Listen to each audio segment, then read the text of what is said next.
හරි දැන් ඔන්න මම verb එක දැම්මා have. have කියන එකෙන් අදහස් වෙන්නේ මොකද්ද පුතේ? have කියන එකෙන් අදහස් වෙන්නේ තියෙනවා. right? තියෙනවා කියන අදහස. කාටද තියෙන්නේ? මට. I. එහෙම නැත්නම් ඔයාලට මෙතනට we ගන්න පුළුවන්ද? ගන්න පුළුවන්. ඔයාලට මෙතනට I ගන්න පුළුවන්ද? I භාෂාවේ plural ද singular ද? නෑ. අපිට පෙනුමට යා singular පදයක්. ඒ වුණාට භාෂාවේ යව consider කරන්නේ plural subject එකක් විදියට ඕන. අද ඒක ඉගෙන ගන්න ඕනේ. right? මෙයා පෙනුමට singular හිටියට මෙයා පෙනුමට ඒක වචනයි. හැබැයි පුතේ භාෂාවේ grammar වල එයාව අපි consider කරනවා plural subject එකක් විදිහට සමහර තැන්වලදී. එතකොට මෙතන යාව consider කරන්නේ plural ද singular ද? plural subject එකක්. මෙතනට ගන්න පුළුවන් they ගන්න පුළුවන් children ගන්න පුළුවන් ඕනම බහුවචන ක්‍රියාව කරන්නෙක් මෙතනට ගන්න පුළුවන්. මම මෙතනට දැන් අරන් තියෙන්නේ කවුද? I. very good. ඔන්න දැන් මම ලියනවා මට තියෙනවා මොකක්ද තියෙන්නේ? a pen. I have a pen. නැත්නම් I have a red pen. රතු පෑනක් මට තියෙනවා. මෙතනට එන්න පුතේ. ඇයි මෙතනට ටීචර් දැම්මේ? දැම්මේ රතු පෑනක් කරන්න. right? මට තියෙනවා රතු පෑනක්. ඔතනට එනකන් හරිද? තියෙනවා. කාටද තියෙන්නේ පුතේ?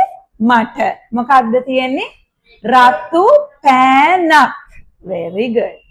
හරි. දැන් අපි මේ පැත්තට එන්න ටීචර් question එක හදන්නයි යන්නේ. question එක කියලා කිව්වේ ප්‍රශ්නය. මට පෑනක් තියනවද? කොහොමද හදන්නේ? So look at this verb. Inside this verb there is something special. What is it? There is a special word inside the verb. What is it? Do or does? Do. Very good. So if it is a plural subject, we have do inside the verb. මෙතන plural subject එකක් නම් මගේ පුතේ verb එක ඇතුලේ ඉන්නේ කවුද? do the does the? do. මෙතන I කියන්නේ පුතේ subject එක plural නම් බහුවචන නම් verb එක ඇතුලේ have verb එක ඇතුලේ කවුද ඉන්නේ? shall do.